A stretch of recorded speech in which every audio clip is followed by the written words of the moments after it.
ठरलं तर मग ही मालिका सध्या सर्वांची खूपच फेवरेट बनली आहे. प्रत्येक घरात ही मालिका खूपच आवडीने पाहिली जाते आणि सगळीकडेच तिची चर्चा सुरू असते.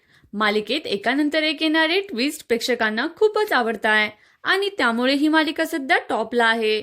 दर आठवड्यात येणाऱ्या TRP मध्येही ठरलं तर मग ही नेहमीच पहिल्या स्थानावर असते. मालिकेच्या या प्रचंड यशामागे मालिकेची कथा आणि कलाकारांसोबतच मालिकेच्या दिग्दर्शकांचाही मोठा वाटा आहे. कॅमेऱ्याच्या मागे प्रत्येक सीनसाठी ते खूप मेहनत घेत असतात. ठरलं तर मग मालिकेतून आणखीन एक आनंदाची बातमी समोर आली आहे.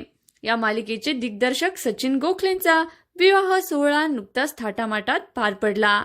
त्यांनी आसावरी मेहेंदळे यांच्याशी लग्नगाठ बांधली आहे.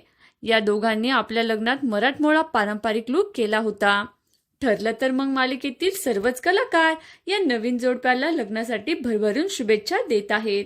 मालिकेत प्रियाची भूमिका साकारणारी अभिनेत्री प्रियंका तेंडोलकरने दिग्दर्शक सचिन गोखलेंच्या लग्नातील फोटो शेअर केलाय आणि या नवीन जोडप्यांचं अभिनंदन केलंय. तिने या फोटोच्या कॅप्शनमध्ये लिहिले की, अभिनंदन सचिन आसावरी, तुमच्यासाठी मी खूप आनंदी आहे. God bless you. आपण सुद्धा ठरलं तर मग मालिकेचे दिग्दर्शक सचिन गोखलेंना लग्नासाठी आणि पुढील सुखी आयुष्यासाठी खूप साऱ्या शुभेच्छा देऊया. मित्रांनो, तुम्हाला सुद्धा ठरलं तर मग ही मालिका आवडते का? नक्कीच कमेंट करून सांगा. धन्यवाद.